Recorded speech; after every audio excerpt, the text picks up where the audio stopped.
games. I guess we can look at the viewer games first today. That's, I think, something that we can do a little bit differently today.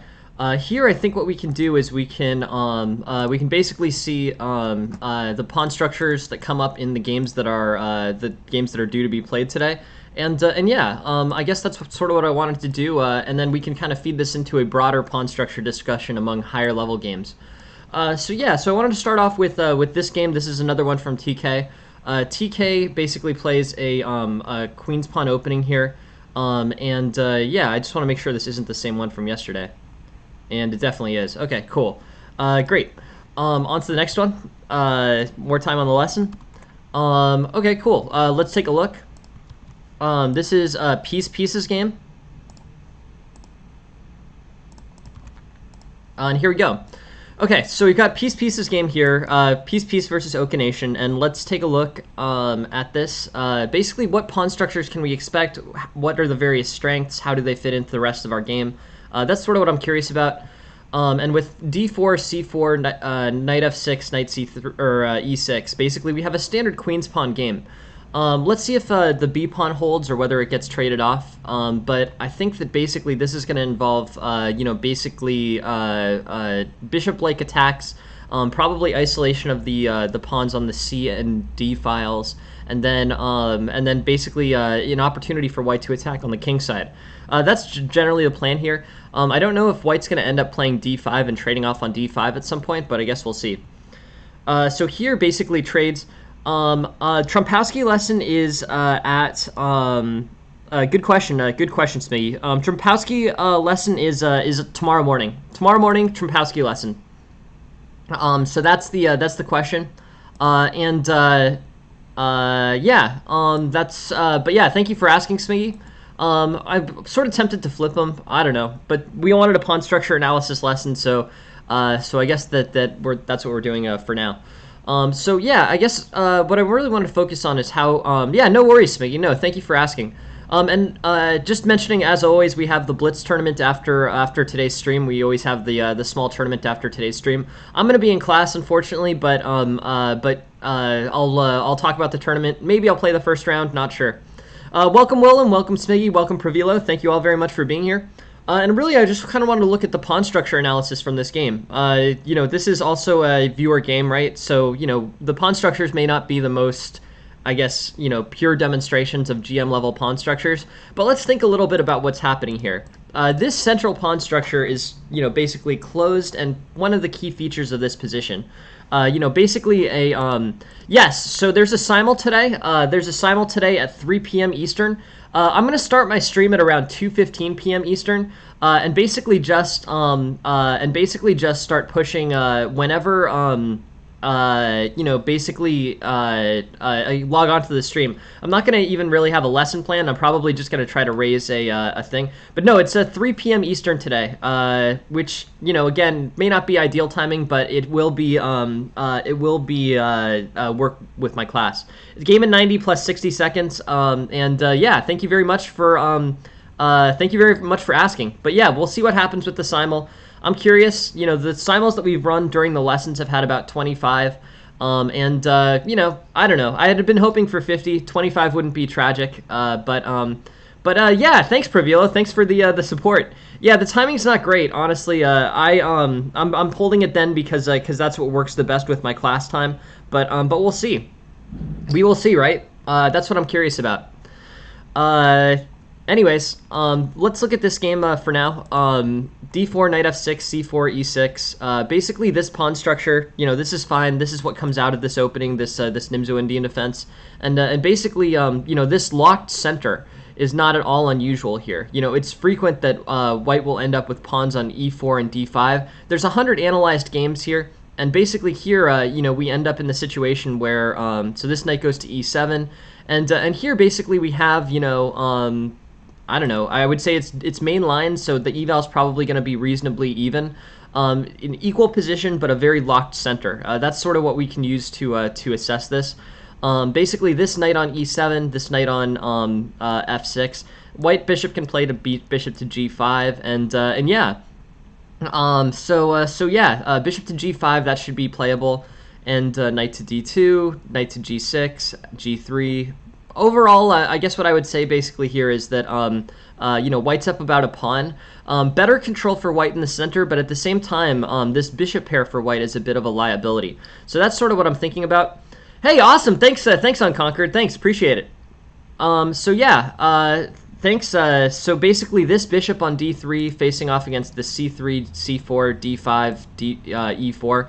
All of this, I guess, is pretty pretty good for white. But yeah, this is pawn structure is what we were looking at, and basically knight to b1. I don't know. The knight's going to become relatively valuable here, and white's going to spend his time developing this bishop this knight to b5. Knight to b1, rook to e8, knight to a3, bishop to bishop to d7, and yeah, overall here white's up about a pawn. H5.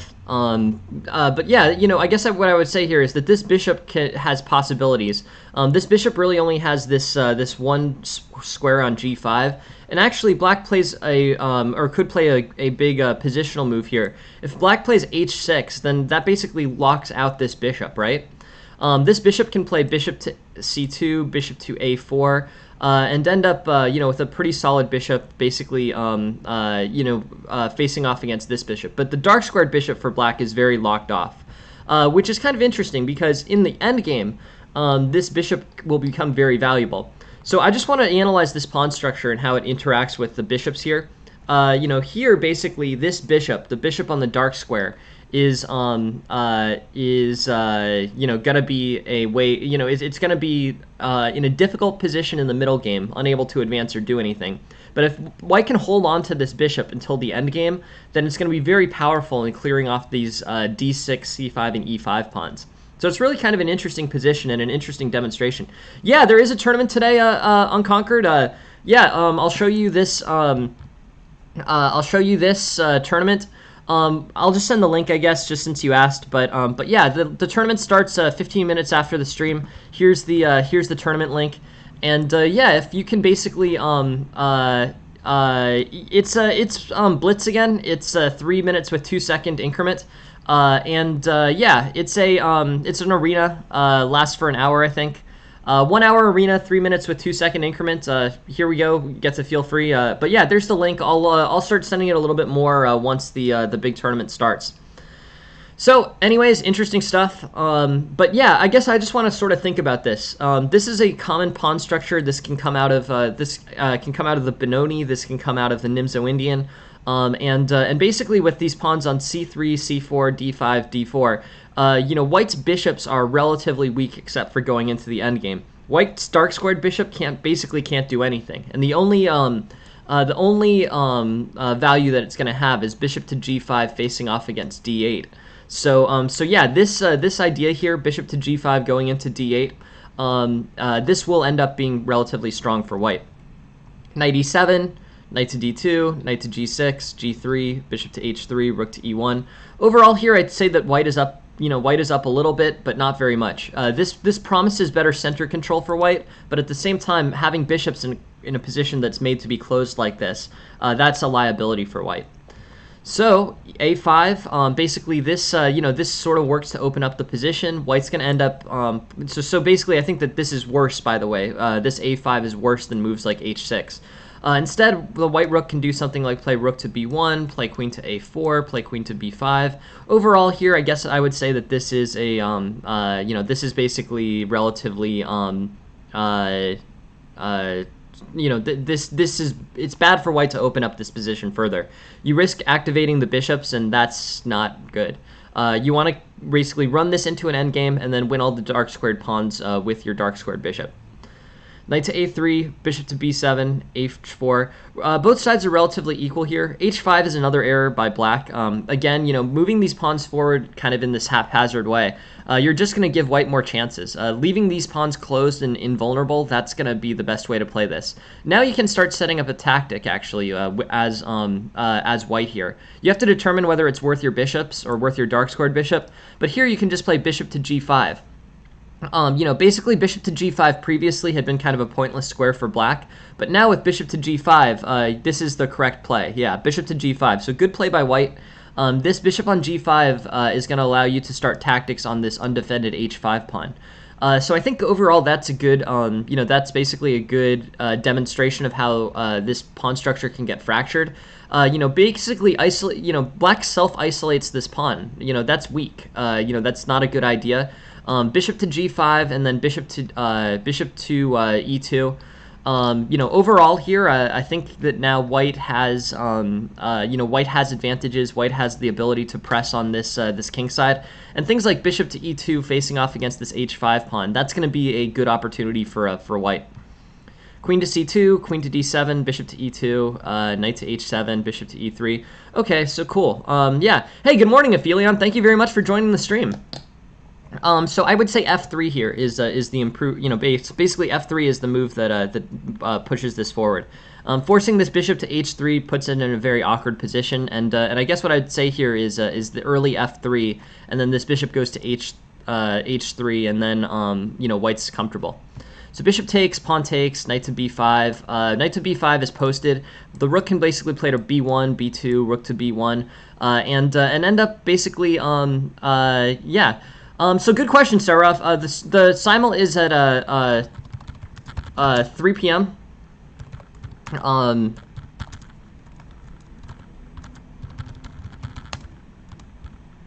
3 p.m. EST. But yeah, so we'll see how that goes. I'll post a lot about it on the Discord. I'll post about it a lot on the Chess Academy Discord as well. And yeah, I'm actually just really curious. So yeah, if anyone wants to join, please join. But we have a tournament first. We have the tournament at 9:45. And yeah, with this knight on b5, okay. Knight to b5, rook f8, rook to b1, rook to f7. Overall here, black's up by about 2 pawns. And yeah, basically white's white's bishop pair got traded off, and now it's a closed position. Black has the knights, and black has an open line of attack on the white king side. So so yeah. Knight to e7, queen to c1, rook to f8, and yeah, yeah, cool. So yeah, the simuls, it'll be this afternoon. We'll see what happens. And hey, welcome, Eccentric Horse. Thank you very much for joining. So we have this tournament coming up first. This tournament's coming up at 9:45 a.m. I'm not going to be able to play, I don't think, because I have class. But I have this tournament, and then I have the simul later today. The simul especially I'll be talking about a lot, but yeah. So this will be right after the stream. Yeah, no problem, Eccentric. Yeah, no, I had to work a little bit with the time control on the simul too. We'll see what happens. I'm honestly just curious to see how many people will show up, and honestly, this is my Saturday, so I'm cool. I have this class that runs from 10 a.m. to 2 p.m., but aside from that, super happy to spend time on the simul. Yeah. So d4, knight f6, c4, e6, knight to c3. So basically, where are the improvements for white in this game? We get to see this pawn structure, basically this d5, e4 pawn structure. It could come out of the Benoni. In this case, it came out of the Sicilian. And white's played solidly here. Developing this pawn structure, overall fine. Yes, there's a tournament today too. This tournament starts right after the stream. I'll start talking about it as soon as registration opens. Yeah, it's a 5-round Swiss. It's a 5-round Swiss with about it'll be a quick one. But yeah, good point to Eccentric Horse. People wanted an increment game, so it's not a Swiss. It's an arena. It's a 1-hour arena starting right at the end of this stream, and yeah, we'll see how it goes. I guess I'm sort of curious about this one. But it's 3-2 60-minute arena, and it starts at the end of the stream. So we'll start talking about it as soon as the stream sort of concludes. Or we'll start talking about it as soon as the registration opens. Yeah, the asking about the simul, you could technically challenge me now, I think. So if you want to challenge me to a match, you can do that, Prince. If you challenge me to game in 90 plus 60 seconds, I'll start it at 3, is the main point. So I think you can start challenging me now. I don't see any reason why not. The challenge might get removed if you play, but I think, yeah, if you try you can start challenging me now and getting the challenge in place. That actually could be a way to do this. But just expect it to get canceled, and I'll just take the ongoing challenges. So challenge me to a 90-minute plus 60-second increment game.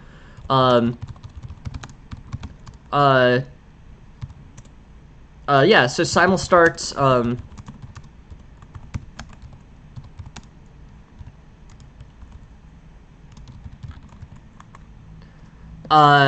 And I'll just start that those tournament games at 3 p.m. But if you want to challenge me now, you can get you can basically become an early space in the simul if you want to do that. So yeah, if you just challenge me early, we'll be fine on that. So yeah, so basically this this structure, right? This early C3, C4, D5, D4 structure. This is going to be basically strong for white, solid for white, and with knight to G6, G3, bishop to H3, rook E1. Overall here, white's solid. I think that white hasn't made any errors yet. And let's take a look. So the engine doesn't like white knight to B1 that much, but I think black's going to give you some good opportunities. Here, queen to C2 as opposed to moves that challenge the bishop. So like bishop to E2, begins this tactic. Begins this threat on this isolated H5 pawn. I think this provides a better opportunity for white. I think if bishop to E2 and then bishop takes E2, queen takes E2, then bishop can do something like play bishop takes F6 and then queen takes H5. The knight can get posted at B5, and overall strong position for white. Should be pretty solid. So yeah, this structure, bishop to E2 facing off against this H5 pawn, and yeah, as opposed to queen, so as opposed to the queen, moving, you can just face this threat head on, play bishop to E2 and face on H5. But I think that this ends up being a situation in which white has some opportunities that aren't fully exploited. Here, bishop to E2, this isn't a, this basically isn't as strong as an attack as it could be. Bishop to E2 runs into this bishop, and then the queen can retake. The value of bishop to E2 was basically open threats on this H4 pawn, H5 pawn. So here, knight to H7, bishop to E3, F5, bishop takes, pawn takes. Here, I would just say that black, black basically capitalized on white, launching an unsound attack. Bishop to E2 here is strong after bishop to G4, but bishop to D7 is not particularly strong.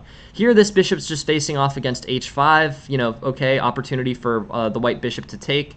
And yeah, I guess what I would say is that this bishop on E2, is facing this threat directly. Bishop going to D7, that's something that ends up playing out well for white. But instead, with this queen to C2, queen to D7, bishop to E2, this threat kind of falters because the queen can basically take on G4.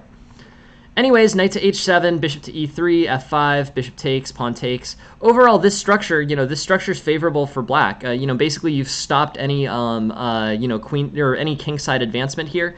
And with that in mind, I think that overall black is, basically black is solid. So knight to B5 is probably a good outpost for this knight. Certainly better than A3.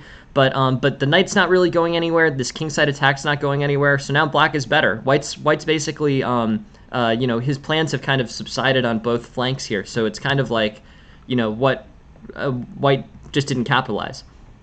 All right, we can play out to the end, but I just wanted to take a look at that.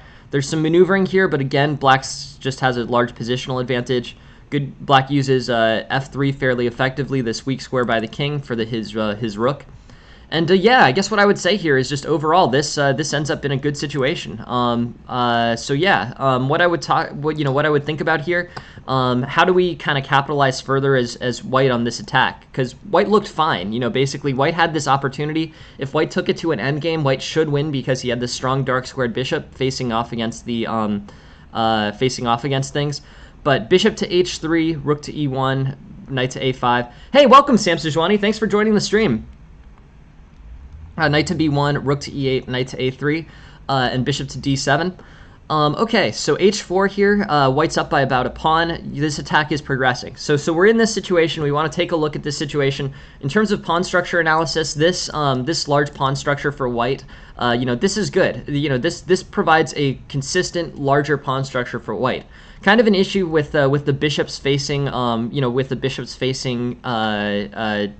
pawns.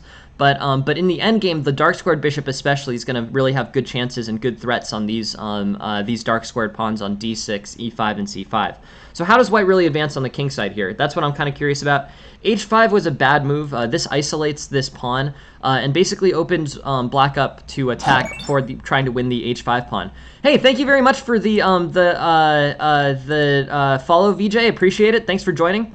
But yeah, bishop to g5 here, facing off 2 pawns up against this queen on d8. Cool. And bishop to g4, queen to c2 is a weak move. So white needs to find a way to continue this attack. We see in the game that basically bishop to e2, and then bishop to e3, and then bishop takes. This fully subsides white's attack.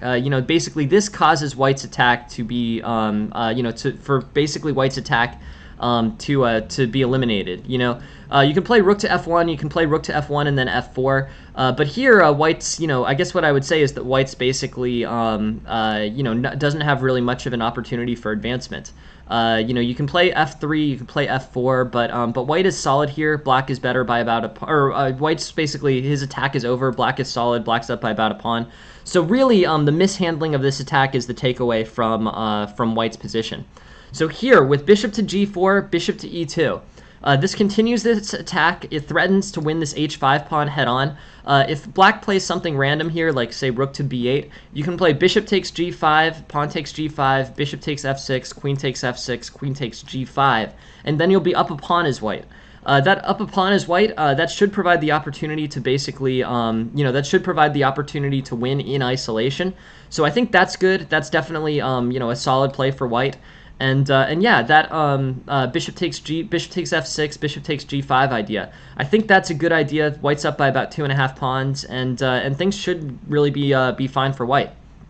So, bishop to g4, queen to c2 is a blunder for white. This attack should be continued. I think a way to continue it is with f3 potentially as well. I think on f3, you're basically, it doesn't subside the same way as it does after queen to c2. Queen to c2 steers you away from this attack. White's chances here basically are going to be on the, at this point in the game, if white wants a quick attack, it's going to have to be on the king side. Later, I think there might be good opportunities for attack along the b file, rook to b1, rook to b5, rook to b1. I think overall that could be good, but here, white steers away intentionally from the attack. Bishop to e2, knight to h7. I might play the first round, Sam Sejwani, but yeah, I think I've got class basically after the after 10 a.m. Eastern. So I'm gonna be out after the first round. Maybe I'll play the first round. I'm not sure about the first round, but I'm not gonna play the whole thing. So yeah, or I guess it's an arena. It's not a Swiss. But there's the link to the tournament. The entry hasn't started yet, but yeah. Are puzzle battle puzzles easier than Puzzle Rush? The answer to that, it's the same. It scales up in the same way. It's basically Puzzle Battle is just Puzzle Rush repurposed to be competitive. It's the same way the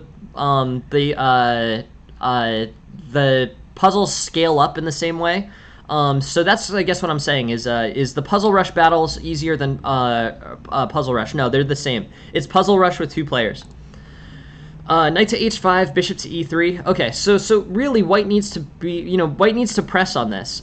Black's created this vulnerability on h5, and white needs to play bishop to e2. Basically here, the queen is voluntarily going to a square where it's facing off against a closed pawn structure. So again, this pawn structure is disruptive. Instead, bishop to e2. This is pawn structure analysis, but what I was doing first is we're doing the viewer games first today instead of second, and I was gonna try to basically look at the viewer games in the context of pawn structure analysis as well. But anyways, in terms of improving this bishop or improving this game, bishop to e2 facing off against this bishop, facing off against this pawn on h5. This is a better situation where white's up about 2 pawns. this is overall just objectively better for white. Okay, queen to d7, bishop to e2, knight to h7, bishop to e3. This subsided the attack entirely. Interesting.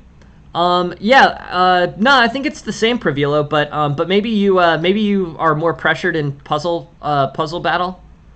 Again, you'd have to ask the developer. I don't actually know the answer, but I'm pretty sure it's just Puzzle Rush made competitive. So anyways, this attack, this idea, this ends up being basically playing out badly for white. Now this knight to b6 isn't super helpful. This rook can play something like rook to b1, rook to b3, rook to b1. But here white's white's up by about black's up by about a pawn and a half. So anyways, hey, welcome Lauren. Thank you very much for joining the stream. So yeah, rook to b1, rook to b2, rook to b1 again, and then strong threats on b7. That's now white's best opportunity for play since white basically eliminated this attack. We go on here, and basically black's able to exploit the weakness on f3 to post his pieces. Black ends up winning a piece. Yeah, no, I mean, look, chess lessons will be free for everyone. That's the goal of this stream. We're gonna make chess lessons free for everyone. We have that to look forward to, and I'm very happy to be working on this project. So thank you guys for supporting it. I mean, I'm happy that you guys get utility out of this, but at the end of the day, my goal is really just to make chess lessons completely free at the highest level possible for everybody. So bishop takes, pawn takes, knight to f3, and here basically white's up by about half a pawn, e5, d5. White's up by about half a pawn here, knight to e7. Yeah, with this closed pawn structure, basically white's bishops are weak for now, but will become strong in an endgame, and white needs to continue this attack. So in terms of looking at how this white could have improved here, when black self-isolates this h-fine. No, I think thanks very much for joining, Lauren. I always appreciate it.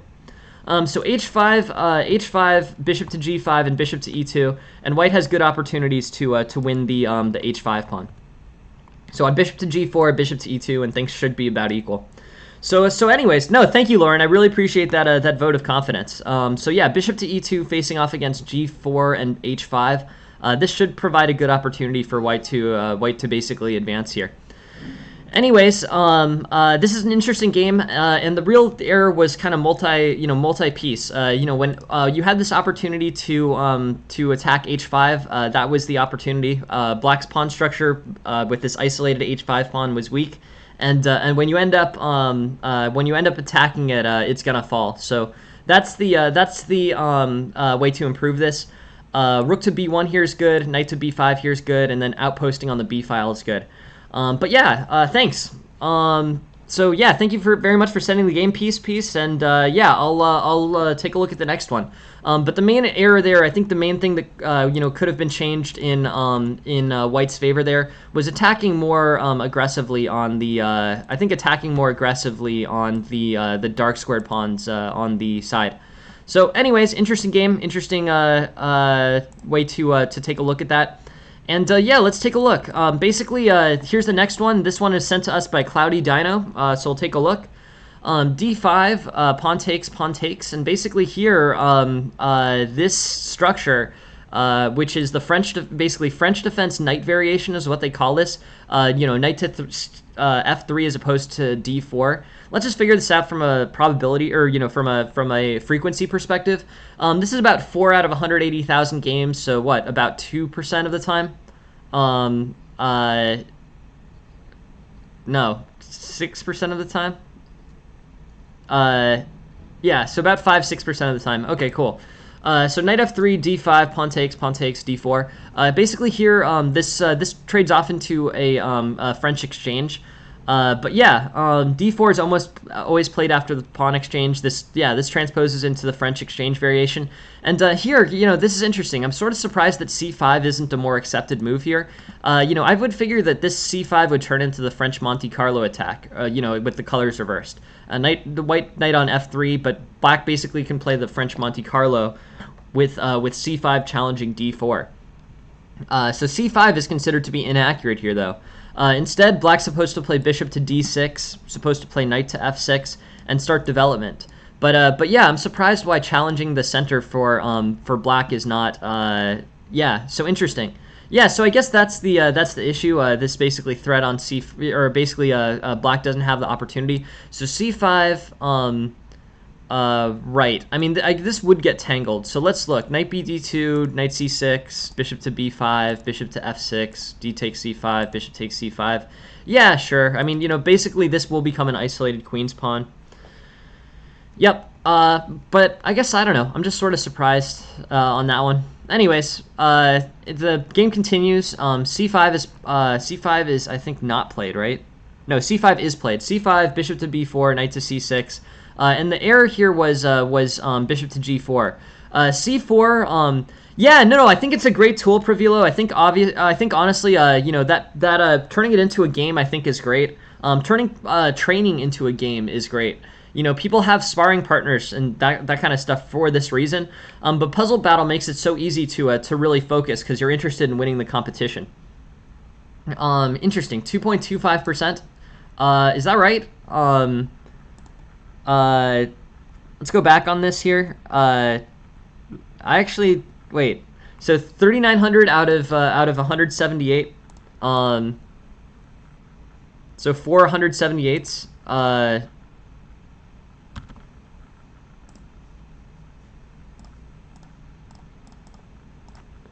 Yeah, you're right. It's 2.25%. I don't know what I'm thinking, but yeah, you're right. You're absolutely right, Sam Sejwani. That's what I thought it was at first. D5, pawn takes D5, D4. Thank you for catching that one, Sam Sejwani. Always curious to see how my math skills are doing during analysis. But yeah, you're right. It's about 2% play.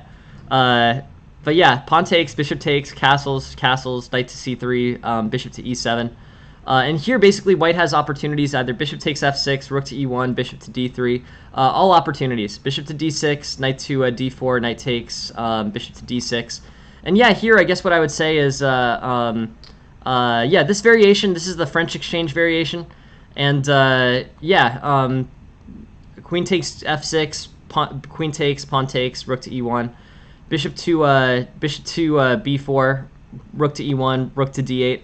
And yeah, I guess I would say white's better off here. Even black with the bishop pairs, this ends up being an opportunity for white to capitalize. But yeah, e4, e6, d5, pawn takes d5, d4, c5. So yeah, black doesn't have the opportunity to support this, to basically support this c5. Knight to c6, bishop to g5, knight f6, pawn takes, bishop takes. Okay, cool. This trades off to be relatively equal. This is the French exchange. Yeah, castles, knight to c3.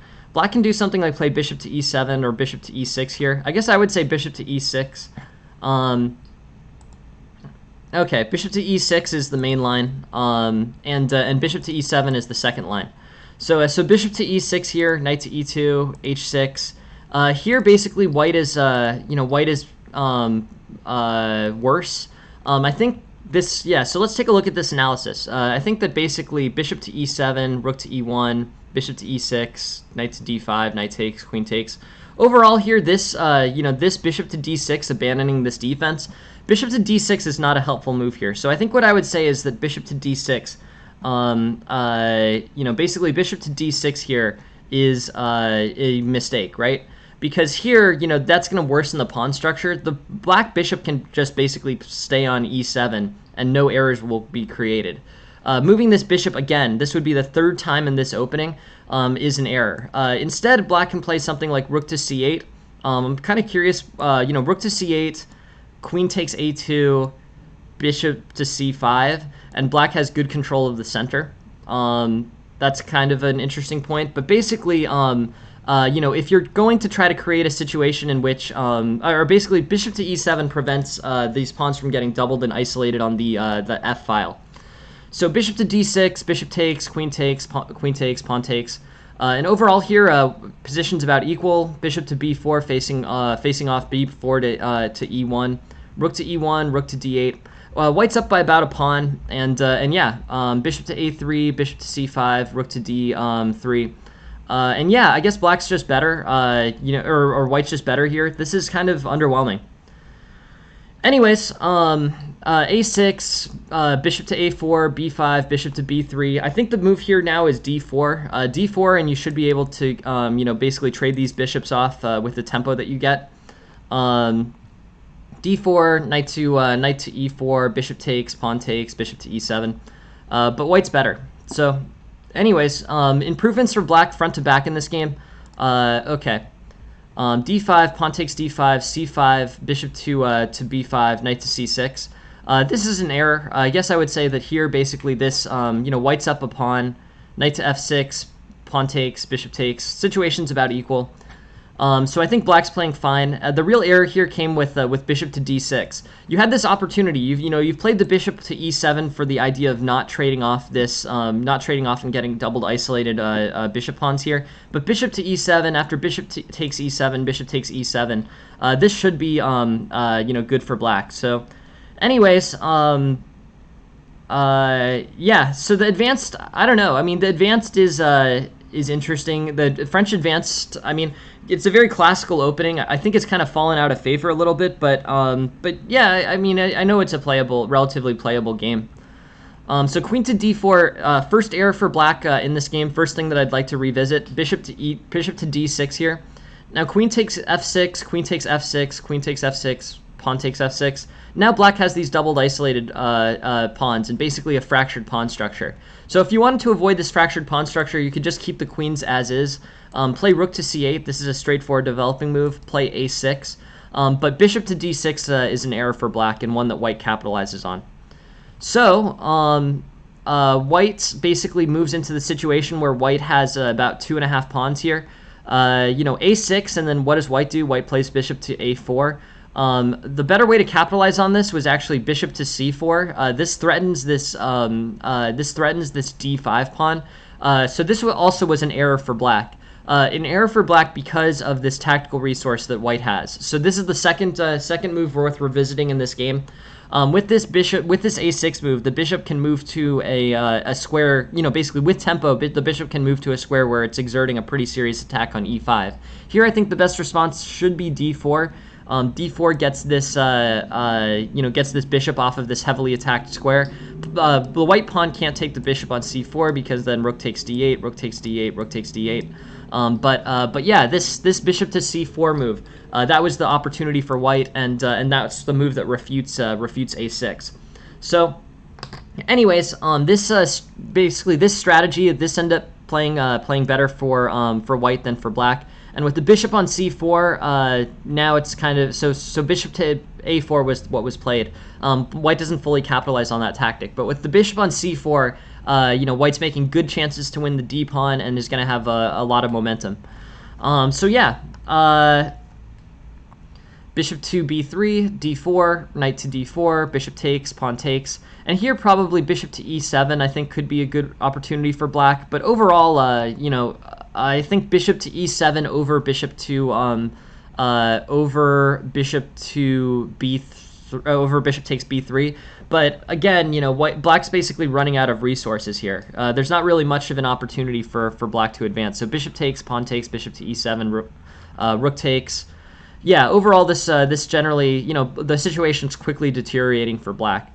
So bishop to b6 is worse than f5. With f5, you're at least advancing the pawn structure, but nothing here looks too promising.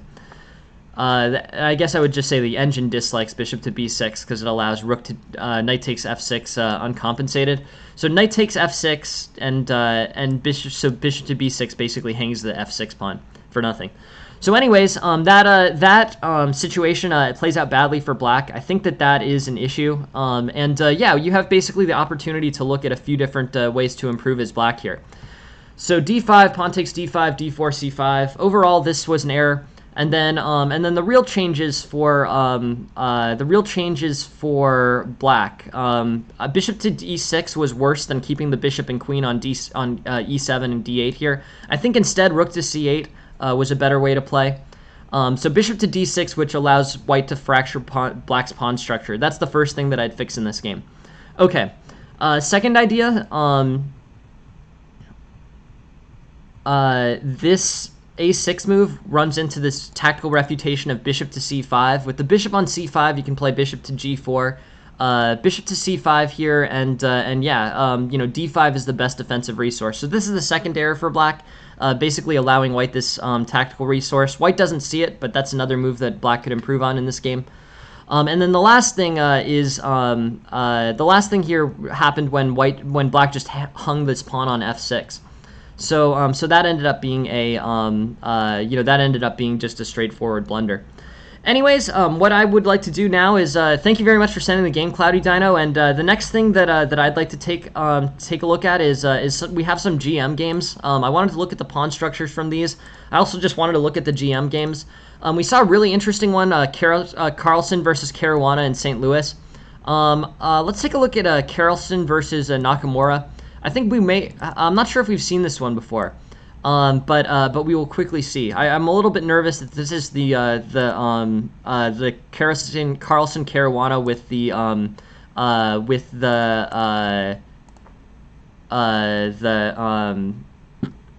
what is it called? With basically the King's Indian defense. But we'll take a look.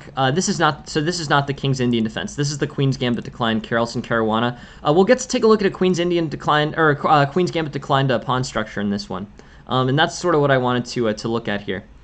So basically, what are the advantages in White's pawn structure? White's facing off his pawns on c4, d4, and e3 against Black's pawns on e6 and d5. A few different opportunities here. White has better center control overall. The main move for Black to play here is c5, which makes the pawn structure symmetrical. So the early game pawn structure, this is a common Queen's Gambit declined pawn structure, one in which Black advances his pawn to c5, makes a break on c5. D takes c5, bishop takes c5, pawn takes, knight takes, pawn takes. Okay, so now Black has a pretty clearly defined. Yeah, we can take a look at one of these. But yeah, this.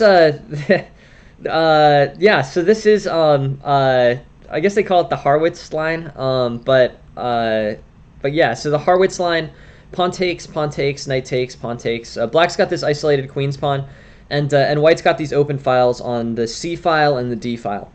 So bishop to d3, bishop to b4, knight to d2, knight to c6.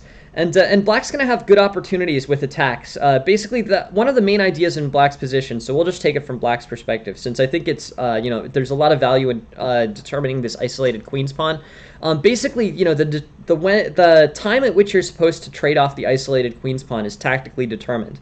But that's a key component of playing an isolated queen's pawn structure. In an isolated queen's pawn structure, you get good attacks with your bishop, and then you get to decide when to play d5 at an optimal time. You can play moves like rook to e8, and then you'll have this d5 basically facing off against a fixed e3 pawn. But castles, bishop to e7, rook to c1, bishop to f6. Basically, the black bishop is facing off against b2. This pawn is isolated. And here, knight to f3, queen to e7, h3. I think Black's just fine. I mean, this structure is a little bit better for White. White has better center control, but Black is making a good effort to play with this isolated queen's pawn. Get his bishops to good squares, particularly the bishop on the opposite side of the opposite side of this isolated queen's pawn, and the rook can play to d8, and then d5 gets played. So I think that is so Black does have a center pawn right.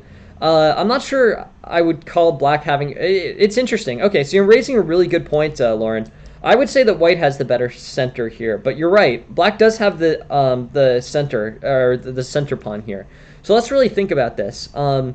I guess I would say that with this, so I mean, the most mechanical way to do this, and I don't know if this is the correct way to do it or not, but let's just count how many squares, how many points of attack there are from Black's pieces into the center.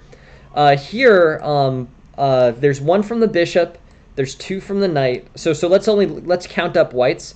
There's two from the knight, and then there's 4 total after the pawn, and then there's 5 total from the bishop, and then there's 6, 7 total from the queen. Okay, interesting. From the Black's perspective, Black has 2 from the bishop, 2 from the knight, 1 from the pawn, and 6, 7 from the queen, right?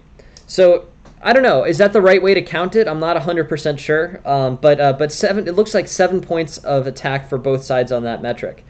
Um, I don't know. Interesting point. Yeah, I mean, I guess given that they're equal number of points of attack, maybe you would say black has better control of the center. Interesting. Um, okay.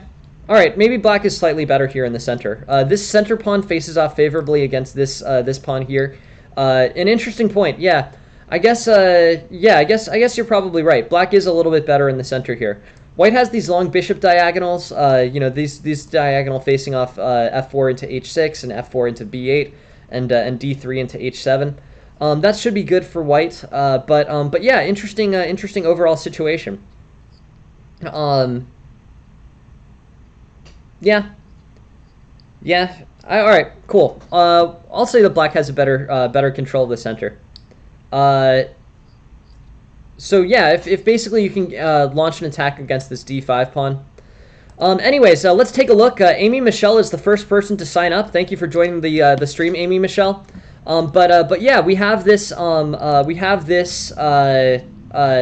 on, or basically we have this open tournament here. So yeah, no, you're right. No, thank you. I think you're right. I was a little bit quick in determining that white was better in the center here.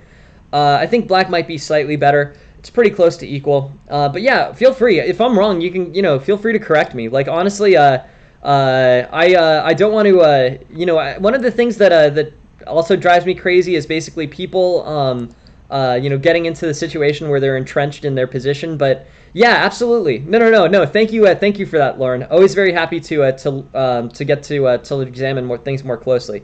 I was quick in saying that white has a better center here. So yeah, it's about, it's slightly better for black, I guess I would say. But yeah, this pawn in the center. Thank you, Lauren. No, always feel free to correct me. If I think if I still think I'm right, I'll disagree with you. But yeah, no. After looking at this, I think that you're right. So always feel free to correct me if I make anything any errors. Yeah, please just let me know. But yeah, you make a good argument. The d5 pawn placed and held on d5 does make it black center. Anyways, white has stronger bishops here. Queen to e7, h3, g6, and white's better. So bishop to d7, queen takes d5, bishop to e6, and yeah, black's basically has this attacking line. White's still better though. That's the main thing that I want to focus on here. So we've evolved into this situation. Basically here, white was able to clip this pawn, by the way, this pawn on d5. Now, who has control of the center? I mean, now I'm pretty confident that it's white in this situation.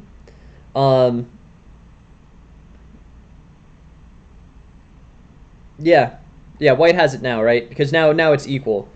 But yeah, bishop to e6, queen to d4, bishop takes b7. But black has these powerful bishops on e6 and f6, but white still has better attacking chances and overall just healthier looking development, quick, more in place development, more completed development here, right?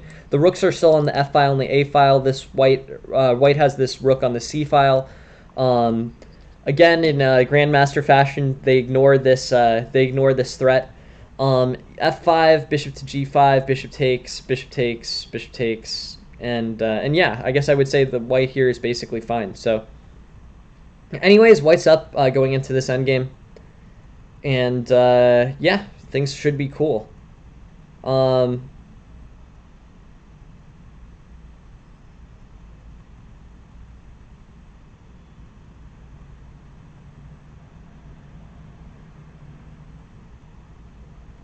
Yeah, no, it is. It's very interesting. It's impressive. Cool. Just saying, we're up to 4 people in the tournament that ends or that starts at the end of the stream. It's 3-2 arena today. Hey, welcome, Alexandre. We have a tournament starting in 55 minutes, and we will get started on that soon. So yeah, I guess d4, knight f6, c4, e6. Basically here, black is, black is down basically the whole game. He does have this center. Yeah, let's take a look. Here's the link. Yeah, feel free to join. No pressure, but we should have that tournament starting. I'll probably only play the first round or so. I have class at the 10 a.m. Eastern. But yeah, this 3-2 arena, this should be a fun small tournament to play in. Yeah, it's all just for fun, Alexandre. You get points for the monthly series just for participating.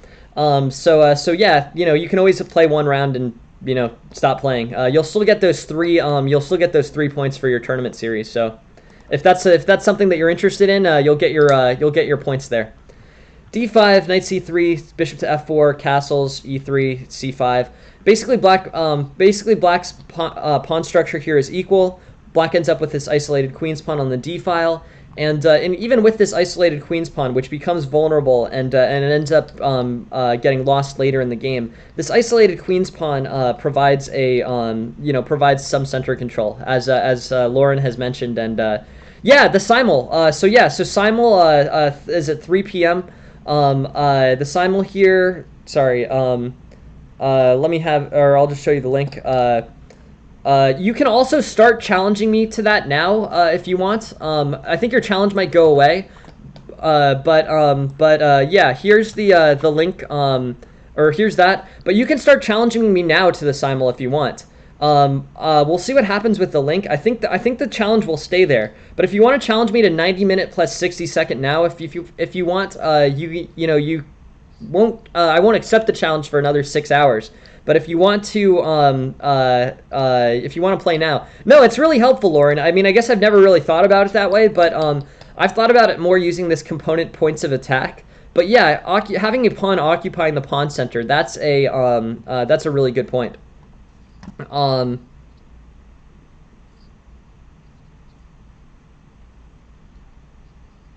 Yeah, so yeah, the center falls basically to equal. Yeah, so basically white's up here. This is a strong line of attack. White's going to win in exchange. This gets into a very tactically complicated, very accurate, but very tactically complicated situation. I don't really want to get into that. Mainly, I just wanted to show, I basically wanted to look at the pawn structure in this game. It's an isolated queen's pawn game. Lauren has basically explained, and I think now that I really think about it, that's correct. Basically, having this this full d pawn anchored and controlling in the center, that ends up being a good play for black if he can maintain it. So yeah, it's interesting. I've never heard it really stated that succinctly, but this this having an occupying pawn in the center does provide the side that has it if the opponent does not have it with a lasting central advantage. There are other things that make white's position better, specifically having these better bishops, quicker routes to development, but having that occupying pawn in the center, that is a good point. Anyways, thanks, Lauren. Always feel free to always feel free to correct me or like. Honestly, I may not always agree if you correct me, but feel free to correct me. I've got no pride about this at all. We have this tournament that's open. There's 4 players in this, yeah, we're up to 4. Cool. Yeah, well, I'll keep referring back to that. So let's take a look at another GM game from this tournament. It's a great opportunity. I haven't had an opportunity to look at this. This is Cardiac and Anand from St. Louis 2017. And we'll get a good chance to look. Also, this is the 3-2 arena, and we will be ready for this. So 3-2 arena, 50 minutes to go, and curious to see how many people we can get for it today. So d4, knight to f6, bishop to f4. This is the Indian game, basically a London system against the Indian game. Bishop to f4, e3, e6, but bishop to f4 against this. So.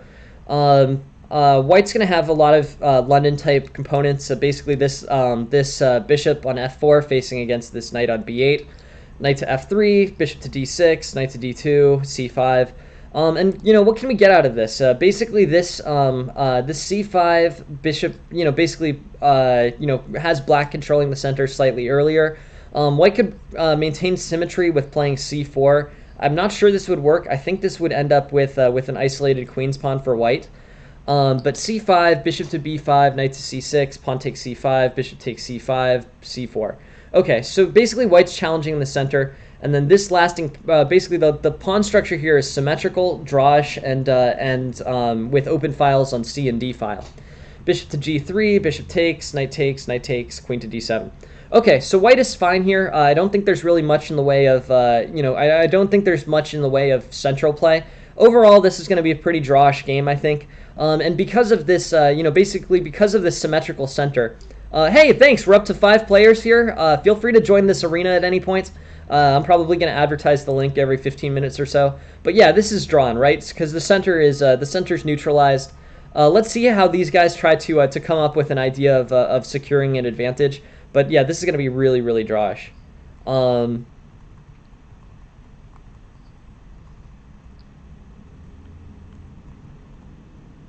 Okay, so this demonstrates another pawn structure principle. Basically in this game, they trade pieces then draw. Right? Sounds right. Symmetrical pawn structures lead to draws, and pawn structures in which so symmetrical pawn structures lead to draws, and pawn structures in which in which the center is there's not really much of a center here. Like here we had these empty C file, D file. This kind of ends up looking like the French exchange, where basically the center's neutralized, the pawn structure is symmetrical, and the game is a draw. So that's it. So to push for a win, you need an imbalance, right? So symmetrical pawn structures push things in a drawing direction. What's interesting is these grandmasters played on for another 10-15 moves. That is sort of interesting, but yeah, neither of them was able to secure an advantage. And overall in the report, they're playing high-level GM games, 98.9 versus 98% accuracy, and with no advantages, I think probably over about half a pawn here. So a good demonstration of a drawing pawn structure here. Let's take a look. Honestly, I don't want to really do these like rapid fire, but we can take a look. This is a Vachir-Legrave. I'll try to pick games that were decisive. This one, Nakamura Aronian. Okay. This is another one where there's a win for one of the sides. And let's take a look at this one.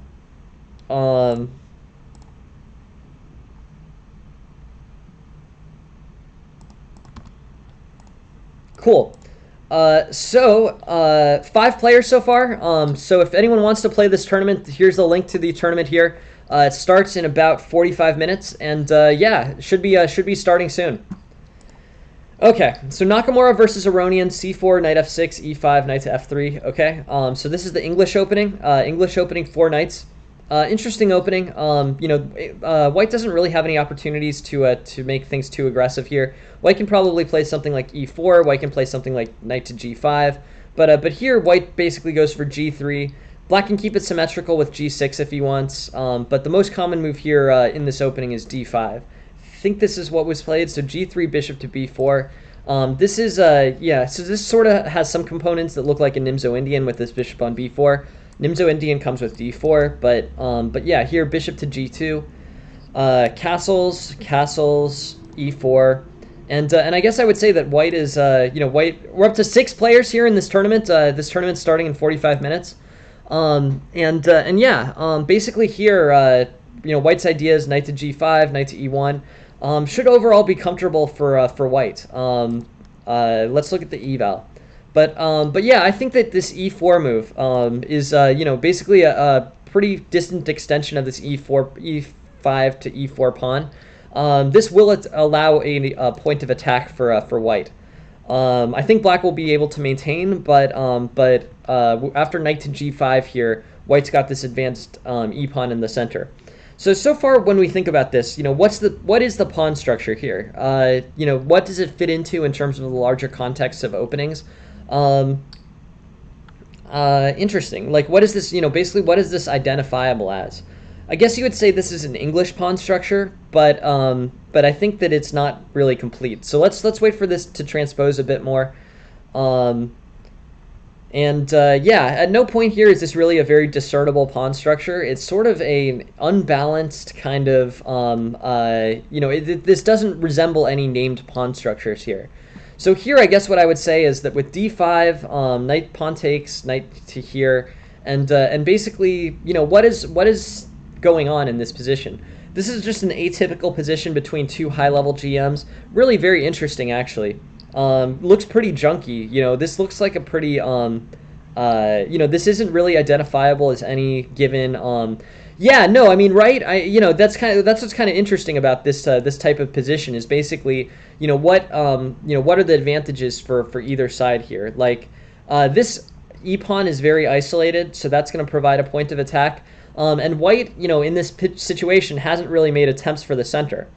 So I don't know. This is complicated and interesting. F5, knight to c5, f4, knight to e4. I think basically using black's ability to, knight to c5, f5. This provides defense over this very vulnerable, over this very vulnerable e3 pawn. Maybe g5 becomes the move, or becomes the next move for black. But here, I guess I would say this is, yeah.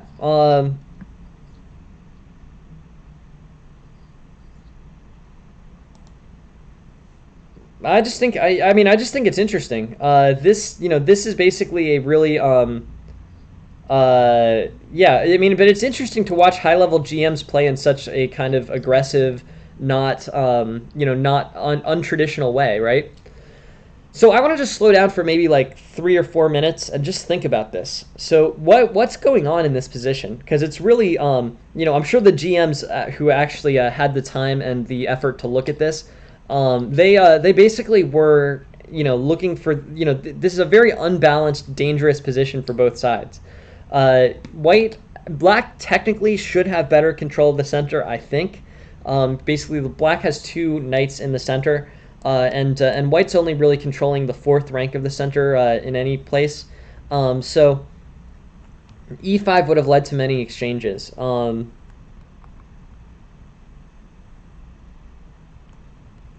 Yeah, but this is really interesting overall. Like, we're up to 7 players in this arena tournament. So just in case anyone's interested in looking at that.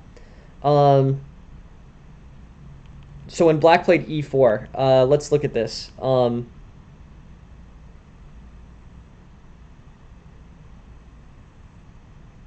computer line where they trade on e4. Yeah, let's take a look.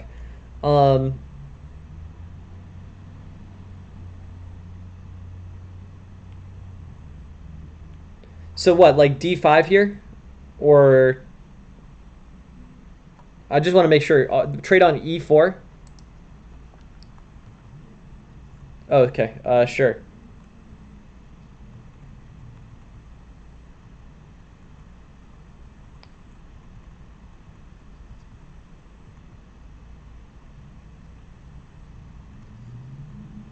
Yeah, sorry, Lauren, I'm not sure I'm completely following. So e4 here, and then what, knight to g5?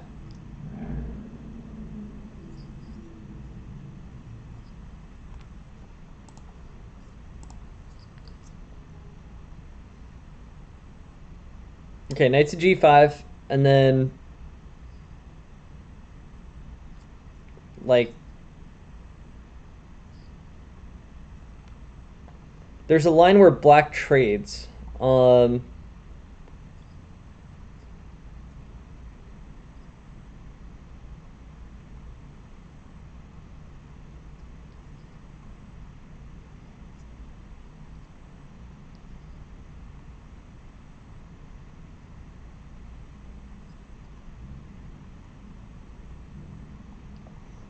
Yeah, no, sorry, no worries, Lauren. No, feel free to bring this stuff up. Like, I'm always super happy to look over these analysis. But yeah, so I was just wondering about this. But this is the position that I really want to focus on. This position where this knight is on e4, and basically there's going to be threats on e6. If black was aiming for a draw, well, I mean, I assume that Assume both players are going for a win here. But this is just a really interesting position. So let's think about these pawns on the third rank. First, this is weird. Basically these pawns on c3, d3, f3, g3. This is an unusual placement of the pawns for white. I don't know. I mean, what is white supposed to do here? Play queen to b3.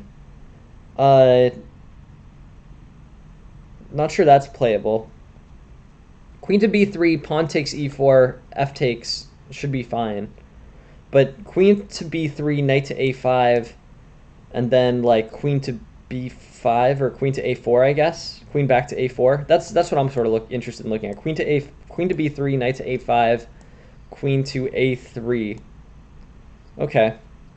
I guess that maintains the material situation. And then with c6 or c5, then this knight will be able to be placed on d3 probably. So that's kind of interesting. But yeah, overall, really interesting situation. So let's look. Knight to c5, knight to e4. It's about equal.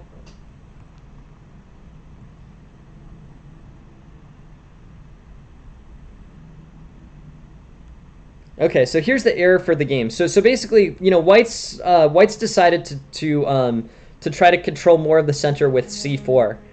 So knight e4, c4 is white's plan to secure better center control. Queen a3 too, could provide an outpost for the knight either on c5 or d3 later. So I think that's the logic behind that. Also, it defends the c3 pawn. And here, basically, c4. White's making a bit of a play for the center here. This c4 structure controls the d5 square. And yeah, I guess I would say knight to e7, bishop to b2. Yeah, I mean, this is really very interesting. So it's very unequal and about even. So I think that's really kind of an interesting. This game is in an interesting place. Bishop to b2 facing against g7. Queen on a3 can play to queen to c3. And ideas like pawn takes f4 could be helpful for white here. I don't know. It's a very interesting game. Really very tactically disconnected, or basically tactically oriented and disconnected from any kind of traditional position. So looking at this, both sides are given equality. I don't know. Moves like knight to c5 could be good. Moves like queen to c3 could be good. I'm not sure.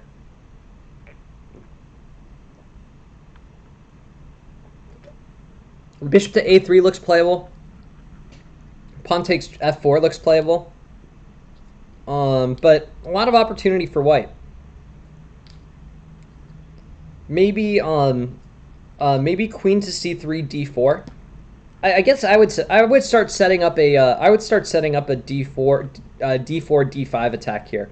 Like rook a d1, d4, d5. I think that might end up being a good play for white here. So right? I mean, that looks like the best course of action, I think, in my opinion. So the bishop's on b2, and then you can start advancing the d4 pawn. This might lead to an issue with the defense of the c4 pawn, but that's not particularly vulnerable to any specific attack. So, yeah, Nakamura has the same thinking that I do, and in this case, it's wrong. So yeah, so if in analyzing this position, I think I'm actually kind of happy. I came to the same conclusion that Nakamura did. Which is basically playing d4. I guess maybe I would have set it up a little bit first, something like rook a d1 and then d4. But overall here, I think this would play out better for white. So rook a d1 followed by d4 seems to make a lot of sense. Yeah, knight to f5, d4, knight takes, bishop takes, knight takes. This neutralized and wasn't particularly good for black. So I don't know. I think this was premature for white. Yeah. So this game is really not very recognizable in any pawn structure. So I think that's both good and bad in terms of analyzing this game, right? When we think about this game, and we look at it from a pawn structure perspective, it's clearly not recognizable as anything that we, as any opening that we know. It's not consistent with the kind of mainline opening principles, right? what opening has this f4 e3 structure. So I think what might be valuable about this, yeah, let's slow down. I honestly think this is a super interesting position.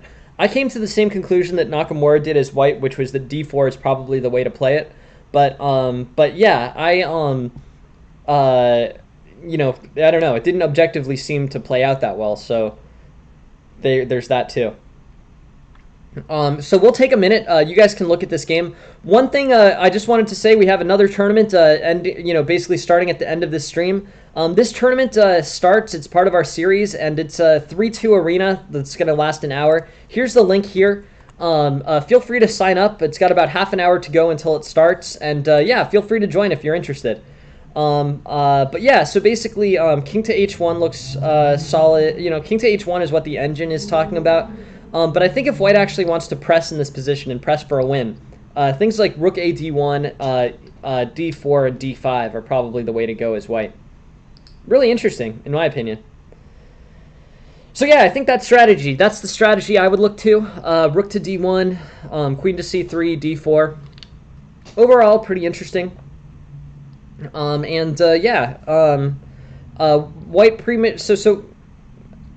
yeah, your analysis is just silence on this pawn structure. Yeah. Well, let's take a look at it specifically. So the weak pawns for white are g3, or technically g3 after pawn takes g3, pawn takes g3. Yeah, it went from let me look to that's no, I didn't get that one, Lauren. Definitely feel free to post. I'm actually really interested in seeing your analysis on this. So there you go. Okay, cool. Move 18. White has an endgame advantage on the queen side. 4 pawns versus 4 pawns. 3 on 3 on the queen side. White could get a pass pawn more easily than black. Yeah. So this d pawn, right? I guess what I would say is that, following that principle that we were talking about before, basically having this pawn in the center and better center control. So rook a d1 followed by d4. If the d4 can be supported and occupy a piece, or basically occupy a square in the center, right, then white would have center control. White would have center control in this case. Rook on d1 facing off against d4. This looks like a situation where white would have a solid, basically a solid play here. Rook to d1, d4. That seems like a reasonable thing for white to do. So interesting. D4, knight takes d4, bishop takes, knight takes, queen takes a7, knight c6. Okay, so neutralizing the center wasn't good for white. But in looking at this, I do think that d4 is the right route. I think that just preparing it better probably is a better idea. The weakest pawns on the board for white are e2 and g3.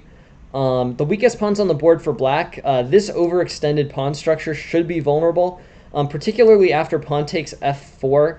The e3 pawn shouldn't have much ability to be maintained there. It would need to be defended by pieces. I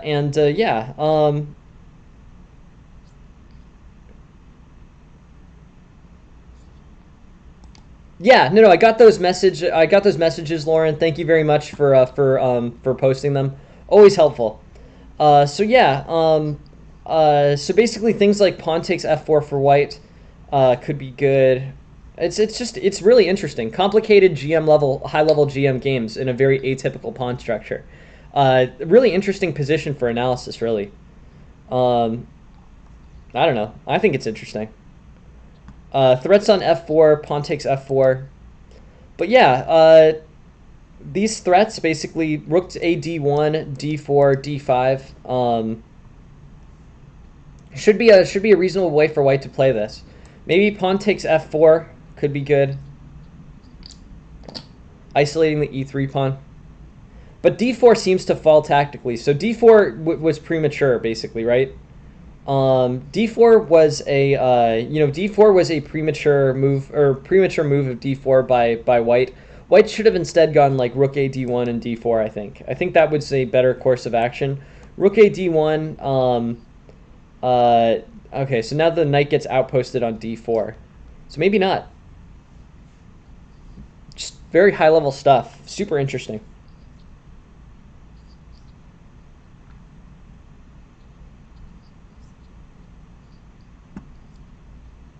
Yeah, what's interesting here, I wonder if Nakamura played d4 in order to avoid this outpost. What's interesting here, by the way, is that the engine is recommending g takes f4. But yeah, g takes f4 and then king to h1 could be good. But yeah, basically, if d4, then threats on this d4 square. Black's going to play something like knight c takes d4, or knight f takes d4. But yeah, now this e pawn gets taken, and black is materially up. But other moves here would also be problematic. The engine suggesting pawn takes d4, and here I guess the reasoning. What's the reasoning behind not playing knight takes d4? What about rook fd1? Rook fd1 is also going to be met by knight to fd4, I assume.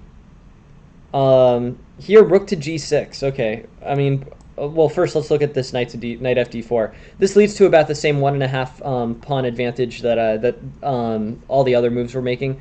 But there's actually, I guess there's actually a tactical play for black here, exploiting the defense on g3. So here on rook to g3, white plays queen to c5, then f takes g3, queen to d5, queen takes d5, c takes d5, and then, like, I don't know, g takes h2. Yeah, no, it's very interesting. White's position is flimsy, yeah. Basically, the threats on d4 are going to be problematic for white. Yeah, so I guess I get wanting to head off moves to knight to d4 with d4, but instead the best engine move is given as pawn takes g4, pawn takes f4, and this is really interesting in my eyes. Like, basically the engine's very complicated, or the engine's doing like a very complicated analysis here. So it's actually really interesting to see, like, how much the engine shifts its approach. We're up to seven players here in this 3-2 arena. If anyone wants to join, there's the link. But yeah, 7 players in this arena, and we'll see. I don't know. I'm also kind of curious in this arena how continued the play will be here, or like basically like what happens in this. But anyways, everyone who plays gets a 3 points towards our tournament series for participating. So there's always a benefit in doing that. But we're up to 7. What about queen to c4 on move 18? Yeah, let's look. Queen to c4 on move 18 falls to b6. B6, queen h5.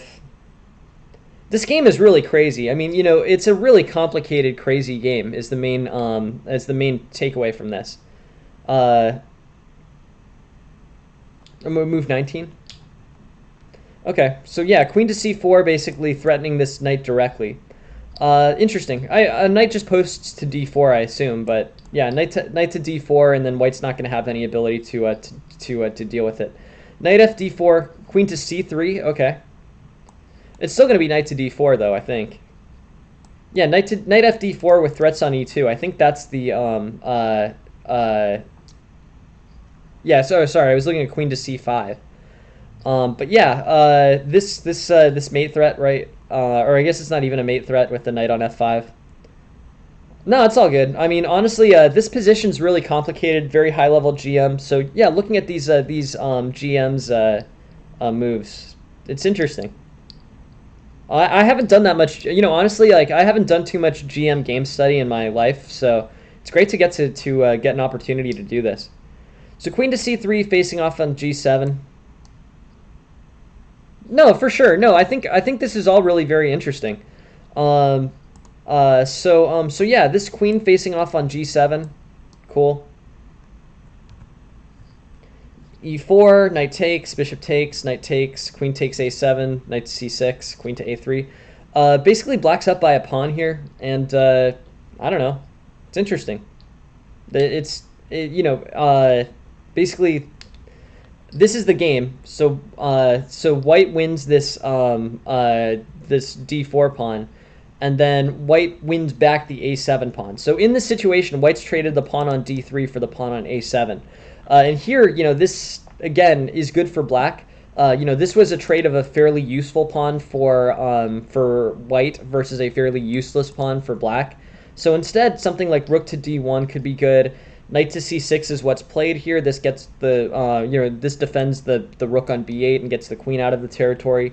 Queen to a3, queen to f8, queen takes, king takes.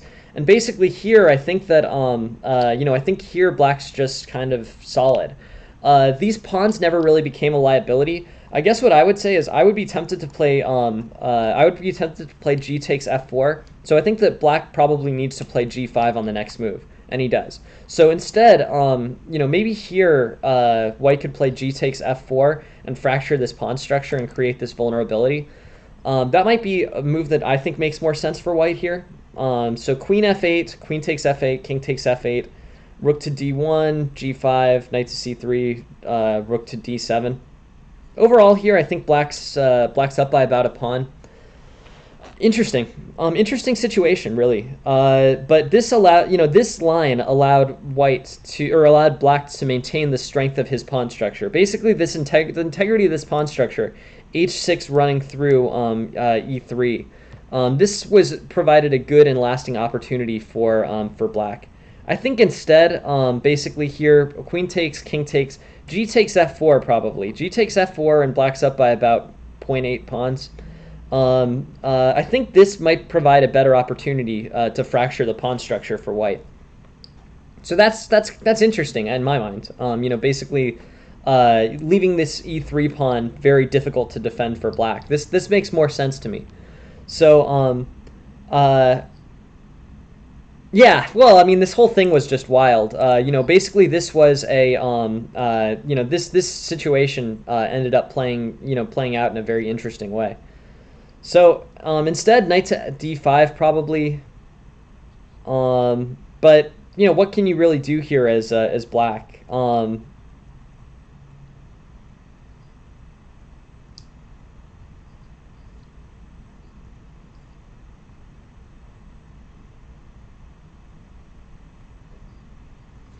Just overall an interesting position, to be honest.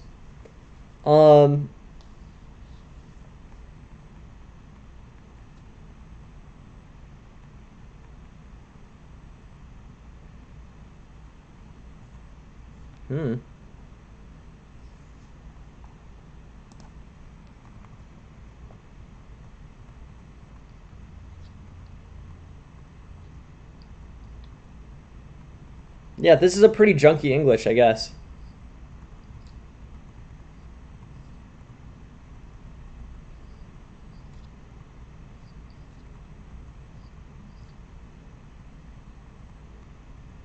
So trading that d4 pawn for that a7 pawn, that didn't play out to be particularly strong for white. And yeah, I guess I would have just, Nakamura, so how much can I question, right? But I guess I would say that it seems like g takes f4 fractures this pawn structure worse than what happened in the game. With rook to d1, which, rook to d1 is considered to be fine, but rook to d1 allows g5, and now black's pawn structure is going to be kind of permanently intact. Yeah, it's interesting. Let's look at the overall eval. White gets a 98. Still very high level GM play, but yeah. Here I'm sort of stuck on this move. G takes f4 fractures the pawn structure. Even if you lose back the f4 pawn, you fracture the pawn structure here, and that makes more sense. Now the e3 pawn is very weak in this situation. With rook to d1, there's not really much, I guess I would say there's just not really much there. Knight takes, rook to h4, pawn takes. Now black just basically wins this game. So anyways, really interesting game. We're going to take a look at one more. But yeah, we have 7 players so far in our 3-2 arena. If anyone wants to play, feel free to play. We have enough, I think, to play the arena. If it ends early then that's fine too. We'll still have our tournament, and we'll still have our tournament points here. People will get good opportunities to catch up on Raymond, who's currently leading our tournament series. But yeah, we have this Saturday 3-2 arena, and anyone who plays gets 3 points for participating, and then the winner gets 12. So anyone who plays this tournament's going to have a good opportunity for the rest of the series. You know, it looks, I mean, I don't know, depending on how many people end up playing, I guess. But the smaller it is, the better an opportunity it is to play. So yeah, thanks very much, Lauren. We're going to take a look at one more GM game. Thank you very much for joining the stream, Lauren. I appreciate it. Thanks. Yeah, let's take a look. So you want to take a look at Nepo's game. Yeah, let's look at it.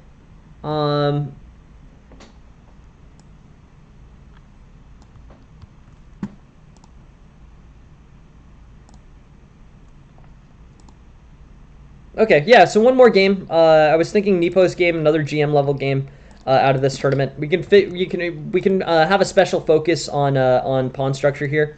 But yeah, I was gonna do one more before the tournament starts, and then maybe I'll play the first round of the tournament. We'll see. Cool. Awesome, and yeah, thank you very much for the challenge, Ariel. And Ariel sent the first challenge. So we have a simul today. It's 90 minutes plus 60-second increment. If anyone wants to play, you can challenge me at 90 plus 60. This starts at 3 p.m. Eastern time. This is our big event for today. Ariel has sent the first challenge on this. So it's 90 minutes plus 60-second increment. No, this starts in about 6 hours, but no, it starts in about 6 hours. So if anyone wants to send challenges, you know, I think they'll stay there all day, is my understanding. So yeah, if you want to be first in line for this tournament, please join 90 plus 60. So yeah, anyways, this 90 plus 60. This provides a good opportunity to play. So go ahead. Anyways, this is Anand versus Nepo, very high-level GMs. Yeah, you know, we'll see who we get. Honestly, if it's, you know, I don't feel that strongly about it. You know, I really hope as many people show up as are interested. This is our first tournament partnered with the Chess Academy. But yeah, you know, anyways, it'll be interesting is my main point. So, anyways, I'm not really gonna worry about it. We'll see how many people show up. Should be interesting, and yeah, regardless, it'll be cool. Anyways, d4, pawn takes, knight takes d4, knight to f6, knight to c3, a6. This is the Sicilian defense, Sicilian Najdorf, all right. Yeah, basically here, you know, white's got a number of different options. Bishop to g5, bishop to e3, bishop to e2, bishop to c4. A lot of different playable moves for white here, and it really determines, you know, let's look at the names. So bishop to g5, bishop to e3 is the English attack. Bishop to e2 is the Oposhensky variation, okay? I like learning the names from these, to be honest. Bishop to c4, Lipnitsky attack. But they all actually have their names. So Zagreb variation. Cool. F3, not a named one. A4. And yeah, but anyway, since it's a main line, all these sidelines have a so F4 is the Yugoslav attack. They call it the Amsterdam variation. Yugoslav attack, Amsterdam variation. I think it's great. I like learning these openings. I kind of look towards chess.com to have a to basically have a pretty good demonstration of what these are. But yeah, this F4 Amsterdam variation, this is cool. Anyways, they call it the Amsterdam variation on here, but that doesn't mean that it's necessarily correct. So yeah, I'll join the tournament. Sorry, maybe I should have joined the tournament first. So we're up to 9 for this Saturday 3-2, yeah, this is really interesting. F4 basically F4 E5, and then white's gonna have opportunities. So yeah, this is the Amsterdam variation. Is this what was played? No. So okay, we got to learn a few more. And actually, here's another named opening. This is called the Adams attack. Basically, H3, Adams attack. Interesting. H3, E5, knight to E2, H5, bishop to G5. Overall here, I think white should be good. And yeah, I mean, this is really interesting. So Adams attack, H3, bishop to g5, bishop to e6, bishop takes f6, queen takes f6. Here in this situation, Adam's attack, white can play knight to d5. Okay, sure. But overall, white's going to have... I think I would say that... I don't know. I mean, white's got these open lines from his queen. Basically, black has an extra pawn in the center. So if you were to look at this position, would you say that white or black has the better center here, right? I don't know. I guess I would say that... I mean, my instinct would be to say white, but after the discussion that we've had earlier, I'm not 100% sure. It's interesting. So this queen's facing on the d file. This knight is facing towards e5 and e4. Both, yeah, right? I mean, it's kind of interesting because this pawn is in the extended center. So in terms of pieces in the pawns in the extended center, black has one more. But white's pawn in the center is valuable. Or you know, basically this d6 pawn, how much does this add and how much is it a target? That's my question. But yeah, really interesting situation. And, you know, overall this queen threat on d6. Queen to d6, queen to d3, rook to d1, knight to g3. Overall here, I think, you know, white should be better overall. You know, having this somewhat targeted pawn on an open file, I think that ends up being pretty good. But knight to d5, queen to g8, queen to d3. Overall here, I don't know. I mean, it's complicated is the main point.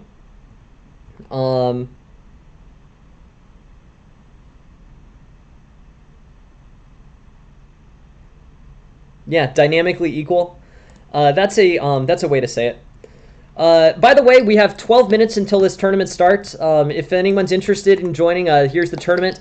We have 10 players so far. I'm going to play at least the first round. And yeah, 10 players with 12 minutes to go. So if anyone else wants to play, feel free to join. I will play at least the first game. So here, knight to d7 is black's defensive move. Castles. This is interesting. I mean, basically, exactly, right? Yeah, I agree. I agree with that assessment, Lauren. I think that's a good. I think that's a fair assessment. So basically, castles queenside and threats on d6, g6, king b1, knight to c5, queen to f3, bishop to g7, knight to c3, b5. Yeah. Overall, castles, rook g1, knight to d5, queen takes. Overall here, white's up by about, or black's up by about a tenth of a pawn. White can play moves like queen to h6, white can play moves like h4, white can play moves like g4, and threats here. So anyways, this is interesting. G4 facing off against g takes e5, g takes h5. But overall, really interesting stuff, I think. Just interesting. White, I would say white has better control of the center here, in my assessment. But yeah, looking at these GM games, I mean, it's just interesting. So dynamic equality, that is interesting. All right, now we're going to learn something. Let's learn something since we're in a complicated position. Let's learn the names of these openings out of the Najdorf. We don't know them, right? Or I don't know the names of these openings, but we have a bunch of different possible moves for white, and it's well known enough theory that if you learn nothing else today, then I think that basically learning the names of these openings could be something that's useful to you in some way. Bishop to e3, English attack. So this is all out of the Najdorf being a6, d6, knight f6. Okay, bishop to e3, English attack. Bishop to e2, Obshensky variation.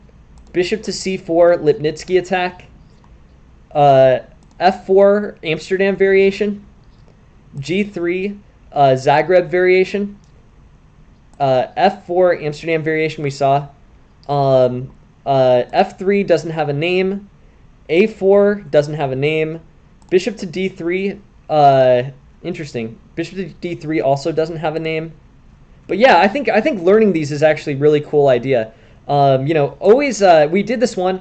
Rook to g1 is the freak attack. That's cool. So let's look at that. That's a this rook to g1 freak attack is that's a funny name. If we hadn't gone through and done this exercise, you wouldn't have known that opening line existed. But yeah, the rook to g1 out of the Najdorf is the freak attack. Cool. So we're learning stuff, right? So if nothing else, that is interesting. Uh, cool. Queen to e2. This is the Decker Gambit. Yeah, so rook to g1. Rook plans rook to g4. This is the Decker Gambit. Okay, cool.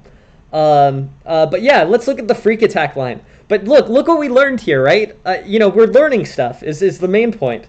Um, did you know that there's a freak attack in this game? Like I didn't.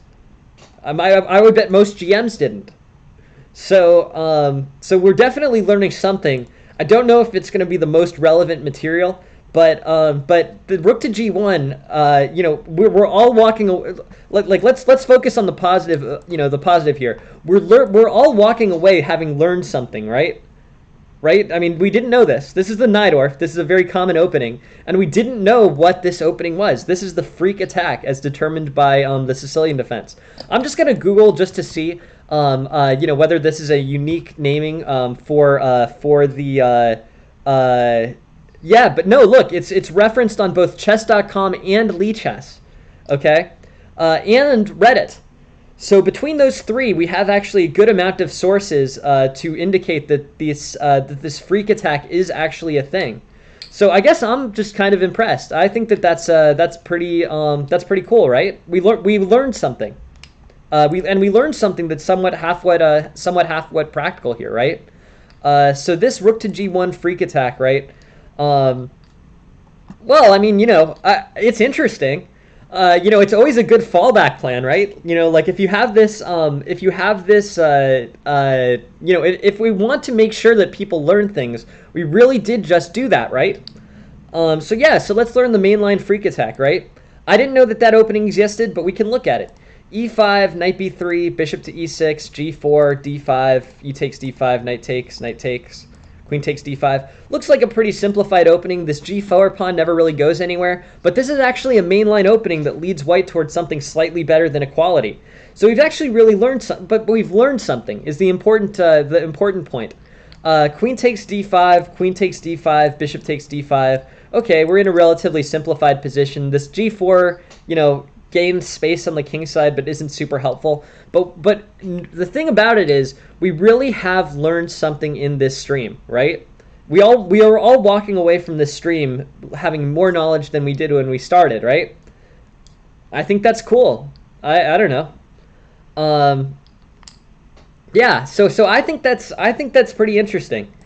So e4, c5, d6, d4, knight takes d4, knight to f6, knight to c3, a6. And then really with this opening line, we're seeing something that's interesting. So g4 is the Decker attack, the Decker Gambit, okay, which has a main line in 525 games, and g4, right, is a so we're at 9 players here, a Saturday 3-2 arena. But yeah, we'll get this started in a few minutes, and I'm actually just very curious. This may be a great opportunity for everyone to play everyone else an extended amount. But rook to g1, freak attack, e5, knight to b3, h5, or bishop to e6. This actually... Oh, sorry, this is the main line again. So rook to g1, and then main line's here. It's not that much worse. It equalizes. Let's look. b5, g4, bishop b7, bishop to g2. I don't know. I mean, black's a little better. But yeah, e5 looks good for black. E5. Okay. Knight to f5, g6, knight to g3, h5, g5, or basically pawn takes g5 or g5 here. And yeah, we're up to 10 players. We have 5 minutes or so left to join the tournament. 10 players right now. Yeah, if anyone else, it doesn't look unplayable. I think this is interesting. We have 10 players in the tournament so far, yeah, anyone who plays will get points for participating. And we'll see if the arena goes the full hour. Honestly, I'm gonna be in class for most of it, so that's that. But yeah, we're up to 10 players. If anyone else wants to play, Yeah, let's take a look. So, but what are the real advantages of playing this early G4, G5? That's what I'm sort of curious about. So we've learned something. We've learned that that's what that opening is called, and that's what it's. But what are the values of this? G4, I guess, provides extra defense for this knight on F5. This knight on F5 is threatening D6, and that's something that's somewhat valuable. G6, knight to G3, H5, and then probably like G takes H5 or G5 here for white. Yeah. Yeah, right. I mean, it does. It provides a threat on the knight outposted on F6. That's for sure. So yeah, I guess G5, G takes H5. White's in good place here. So, anyways, G5 I think is the idea. I like G5 better than I like, and then it leads to a lasting control over the black king side. So if anyone's interested, that's an opening that your opponents probably haven't seen, and it's really just right out of the Najdorf, right? This rook to G1, rook to G1, and rook to G1, and then E5 is the main line, knight to B3, bishop to E6. There's basically multiple ways that you can play this, but yeah, with this rook on G1, you've signaled G4 very easily. You've also made another signaling, which is basically that you're going to castle queenside, and yeah, G4, bishop to E3, G5. This really isn't unplayably bad. Yeah, interesting. I mean, I don't know. I guess I'm not a huge fan of sort of junky openings, but this one is actually not super unplayable for white. It's a sideline. I mean, look, after this position, so this is basically a very standard response for white, or even we could take it even earlier than this. So let's just look, at the direct rook to G1 play. Here, black is up by about, or it's about even. Black's, I don't know. It leads to equality. I mean, how bad is it if it leads to equality? People are looking at openings right now where the where the eval is 1.7 points against you. Like, this this rook to G1 is not that terrible. But yeah, it's interesting. Interesting idea. I don't know.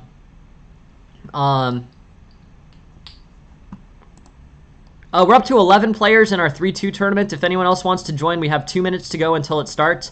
I'm going to play the first round, then I'm going to go to class. But yeah, if anyone wants to play. And then also, we have this simul later today.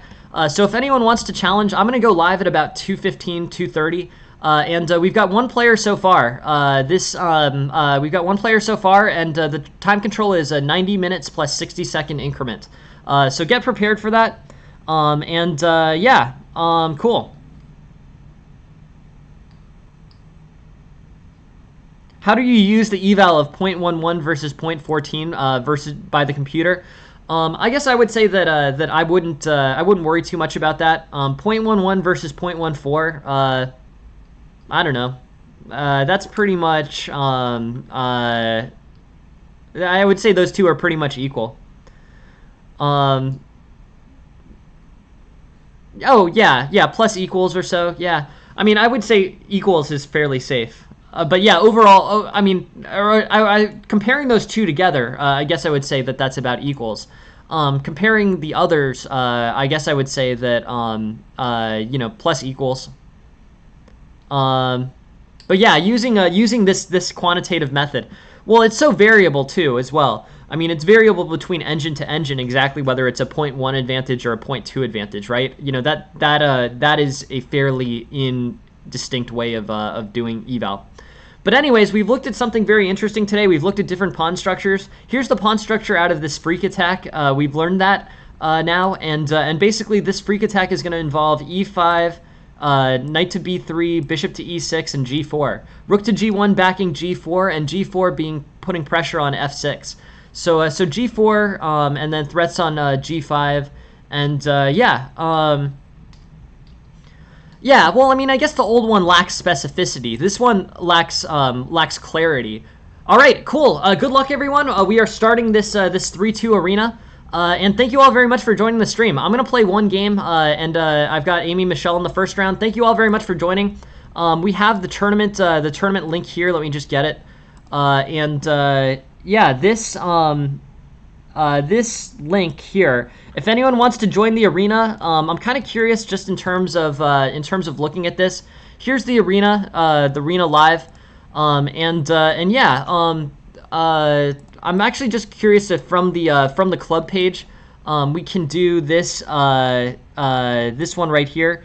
I guess not. So if anyone wants to late join, they can late join using the link that I provided. But yeah, everyone's starting, everyone's playing this thing, and yeah, cool. We have a total of 14 players. That's great. Great for a Sunday. And then our main event today is this simul that we're doing at 3 p.m. Eastern today. We'll see how many people we get. I'm gonna start the stream at about 2:15. And yeah, you know, however it turns out is just fine with me. But yeah, we're doing a simul 90-minute plus 60-second, and that should be fun. So, anyways, this is interesting.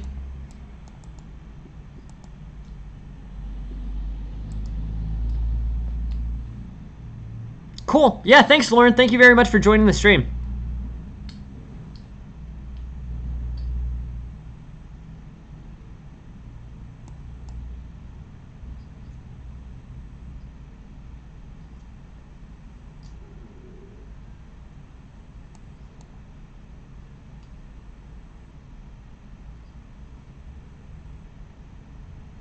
All right, so we're on the first round. There's 14 players so far, and yeah, we've got these blitz games going.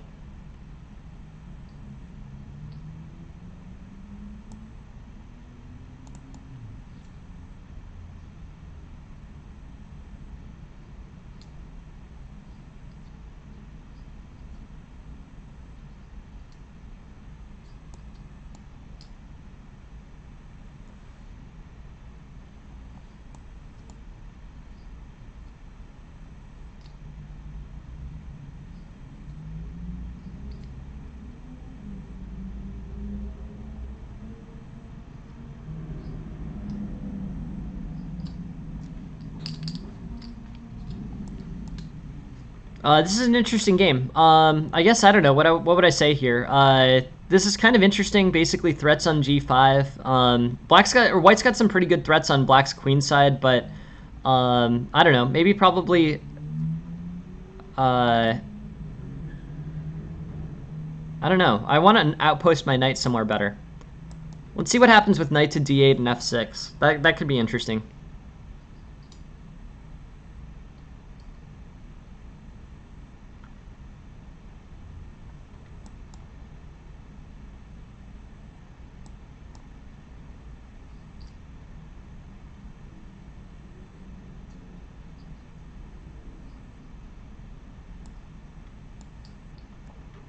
White's going to get some basically open play on the queen side here.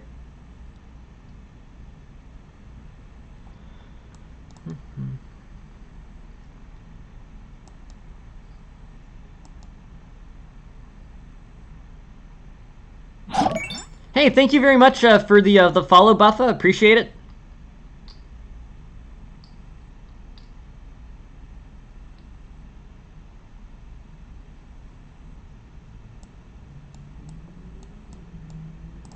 Got to worry about E6.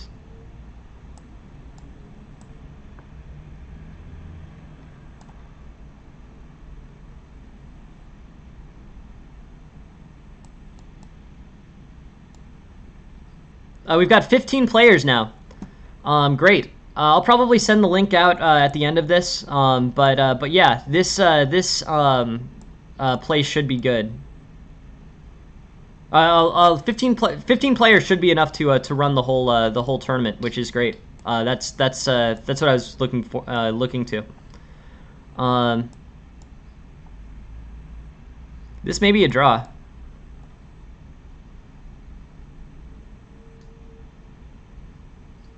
Hey, welcome, Aiden. Thanks for joining the stream.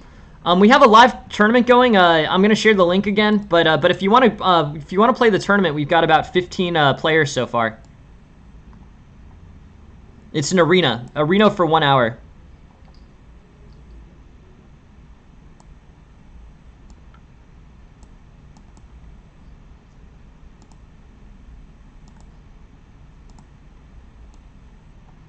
Up to 16. Cool. 16 players. Not bad.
Wow, Ariel with the win.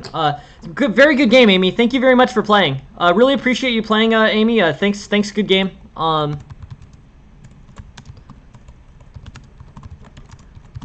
Yeah. And I am basically I am gonna start the my class. So yeah, thank you all very much for joining the stream. I'm gonna end the stream. There's a big event today. A big event. It is a simul 90 minutes or simul 90 minutes plus 30-second or plus a 60-second increment. And if anyone wants to play so 90 minutes plus 60-second increment, 3 p.m. Eastern time today.